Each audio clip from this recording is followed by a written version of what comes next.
Tamara found it much easier to wake up this morning. Though the food still sat heavily in her stomach, it would still take a few days to get back to normal. When she went downstairs, she found that no one was there. Strangely, she had heard her mother walk downstairs. She tried, rather foolishly, she knew, looking under the table. After that, she headed to the sitting room. On rare occasions, Pancha would spend the morning there, and Tamara found not only her mom but also Odalind, Handus, and Tide.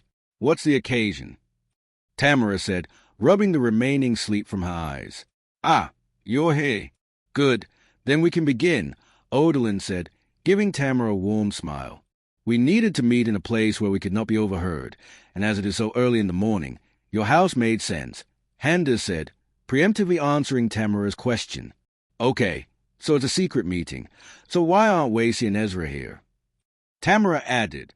Odalind rolled her eyes and said, "Because those two were being difficult again, and they can't keep a secret.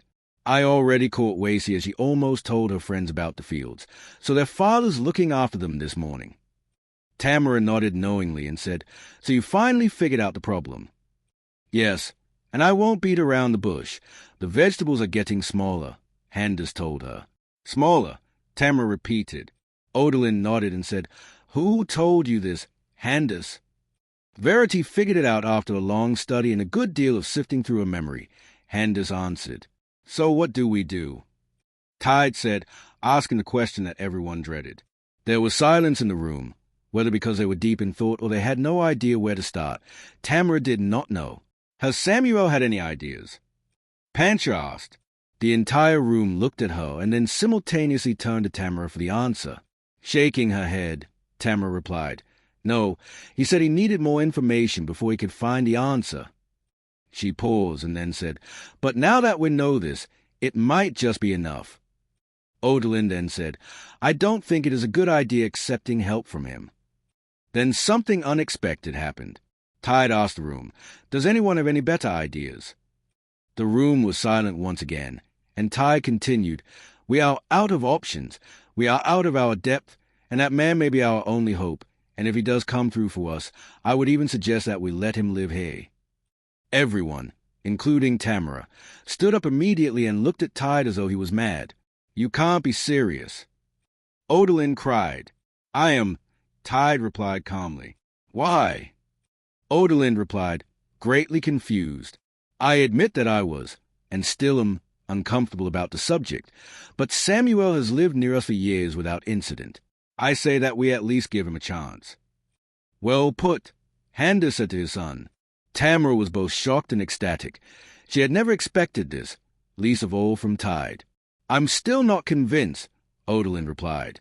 Suddenly there was a knock on the door, and in strode Issa and Evija.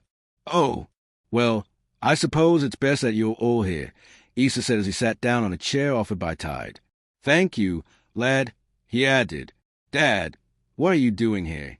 "I'm surprised you and Mom could get up this early," Pancha said. "We're not in the ground yet." Evija said, waving her comment to one side. "Yes, but Mr. Issa, why are you here?" Handus asked. "We came because we have something to tell you about the crops," Evija replied, butting in. "How do you know about that?" Pancha asked. Issa said, "Oh, well, that's not important. Look, I've been talking to the old lot, and we remembered something." "What is it?" Odalind asked. "We're getting to that, darling," he replied. Evija then continued, "When we were young, our mams and dads told us why we first came here, to this place." She clarified by pointing at the ground. "Our great-grandparents used to live in another village, and much like this one, things were pretty much perfect until one year the crops started to diminish until one season they refused to grow at all," Issa said, continuing the story. "Our ancestors then had a choice, stay in their home and starve or try to find a new one.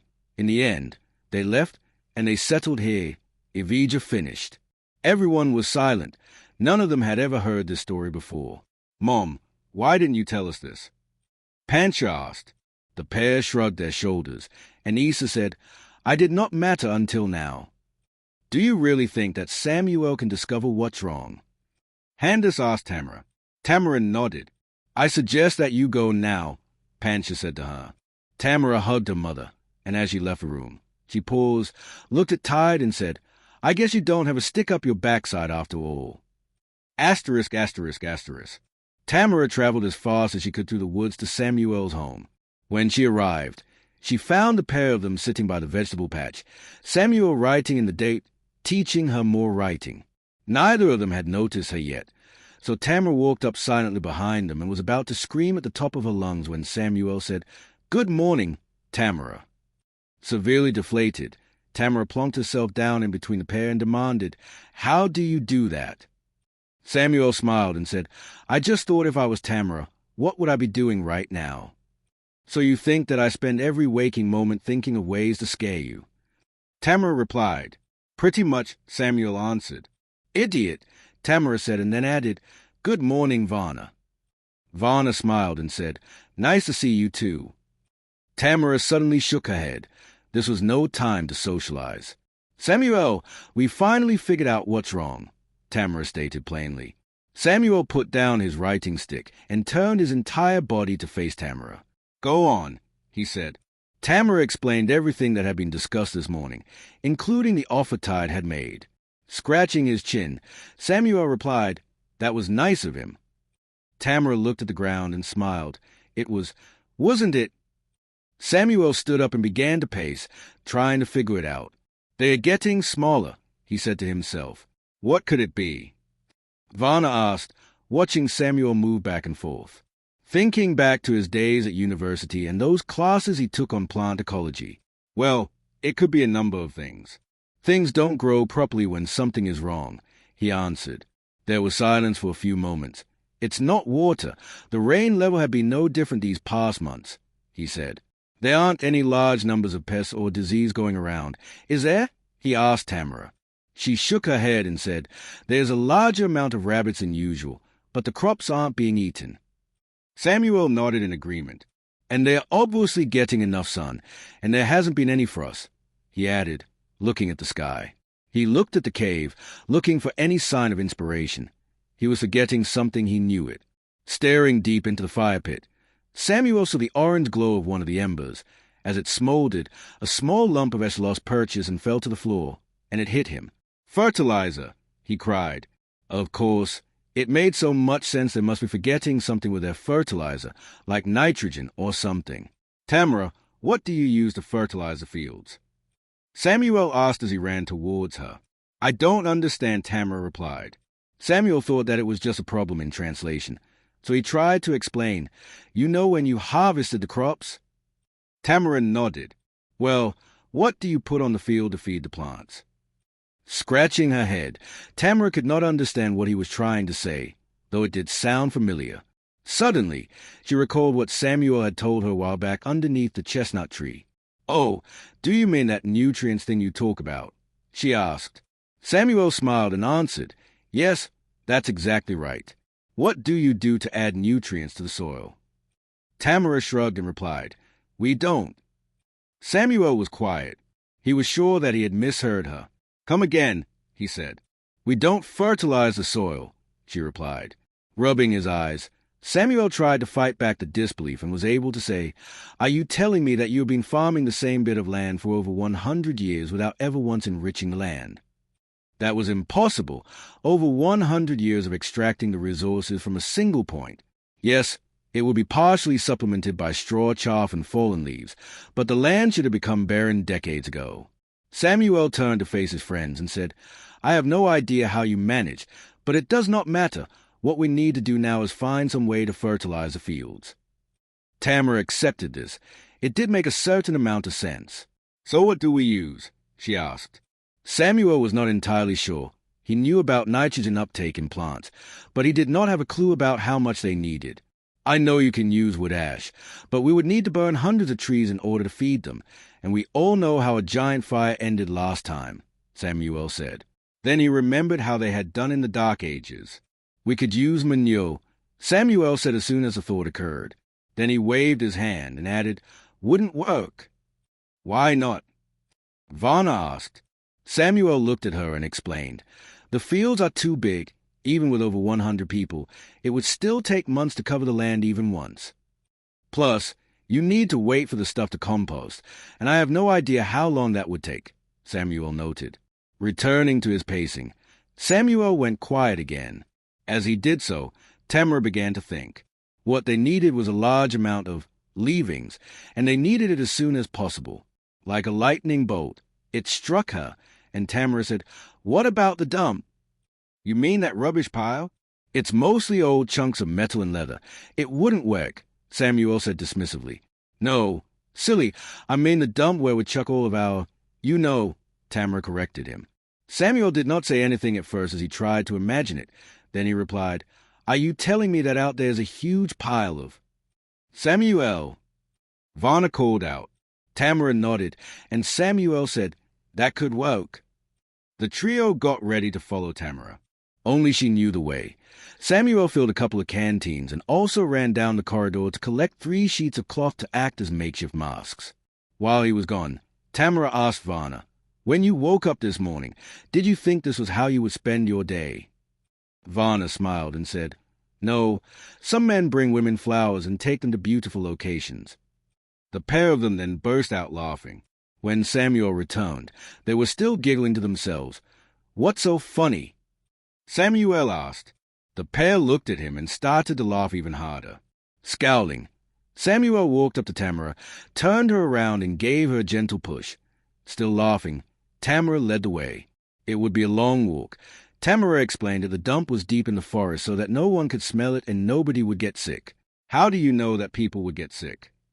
Samuel asked. She was right naturally, but Tamara had never said anything to suggest that she knew what bacteria were. Tamara looked up at the canopy and said, "I don't know. It's just something we have always done. Take it as far away as possible." On their left, they could make out the distant calls of the villagers chatting and asking for favors. What's more, Samuel was now in a part of the forest he did not recognize. Then again, apart from the odd fruit tree, it all looked the same. There was not a lot to do, so they spent the majority of the time pointing out things that they saw. In under an hour, they managed to spot 20 different types of birds, 30 species of butterflies, and a family of red foxes. "Do you think you will be able to remember all this?"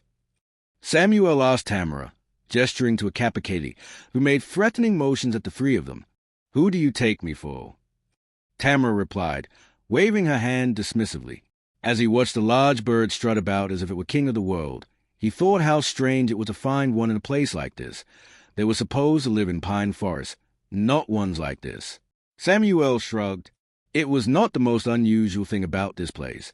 No, they were standing right in front of him. It would be midday soon, and the heat was becoming unbearable. Samuel was sweating buckets, and the thick air meant that his perspiration was almost useless. "How much further?" Samuel complained. "We are almost there, and stop complaining, will you?" Tamara replied as if talking to an overprivileged rich boy. "Oh, don't start that reptile," Samuel mumbled under his breath. "How are you holding up?" Samuel said to Vana. He did not need her to answer, though she was clearly warm. She was finding it nowhere near as challenging as he was. "Women," Samuel muttered. In the thick scent of pollen, Samuel was able to make out another, one he had become all too familiar with during his time at university. The smell of excrement. Samuel handed out the rags he had brought, and they tied them around their faces. Samuel required some help as his shoulder had not fully recovered yet. The trees gave way to a sight that stunned Samuel. This dump was massive, the size of 3 football pitches, and the mound was at least 4 meters high. "Shit, literally," Samuel said. "It's not as bad as I thought it would be," Vana pointed out.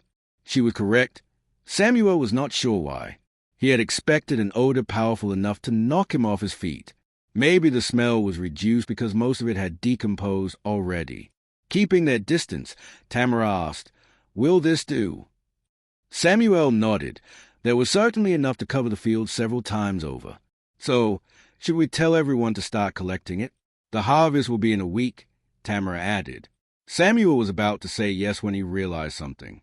"No, if the villagers just start bringing their buckets, it will take far too long. The amount of work they will have to put in will be immense, and there will also be a greater risk of disease," Samuel answered, then continued, "Not to mention, if they solve the problem, then they will just dismiss our help, and then we're back to square one." Tamara was about to argue, but she remembered how much everyone had argued when Samuel had saved her life. Even direct evidence had not made them rethink. No, for Samuel to live amongst them, he would have to save them to prove them wrong. So, how are you going to do it? Tamara asked. Well, for starters, I'm going to walk this way, Samuel replied, gesturing to the way they came. After a few dozen steps, Tamara said, There is no way the three of us can shift all that. Samuel removed his mask and said, We have a week when the harvest comes in. You won't be able to keep it a secret anymore.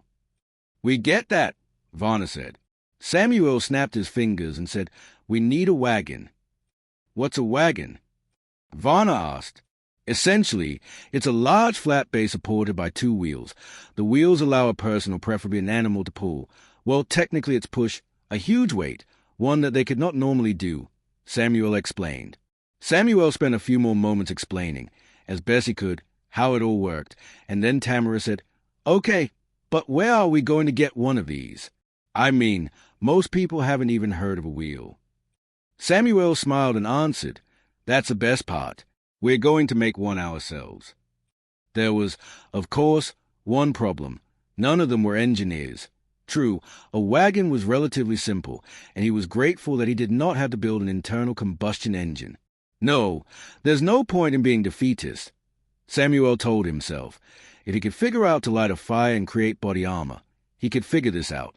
The group went back to the cave to plan and prepare their designs. They stopped along the way to gather some limes from a nearby tree while also stopping to rest. The heat was unbearable now, and Samuel had to sit down. To take his mind off his steadily rising temperate, Samuel focused on the fruit. It was undoubtedly a lime, but it was far sweeter than any he had ever tasted, though now that he thought about it, he had never eaten a lime whole before, only the wedges that came with his drinks. Tamara, seeing how much he was suffering, took the cloth she had and began to fan him. That's lovely, Samuel said as the air brushed gently against his face. Don't get used to it, Tamara replied. Roughly a minute later, Samuel got up and they continued home. Once they were free of the forest, Samuel let himself drop on the ground. The damp earth felt wonderful. Don't stay like that too long. We have work to do, Tamara said. Yeah, he replied. Tamara and Vana sat down in the cavern and rested. Vana watched Samuel lying on the grass, a broad smile on his face, and she said, Do you think he's ironic?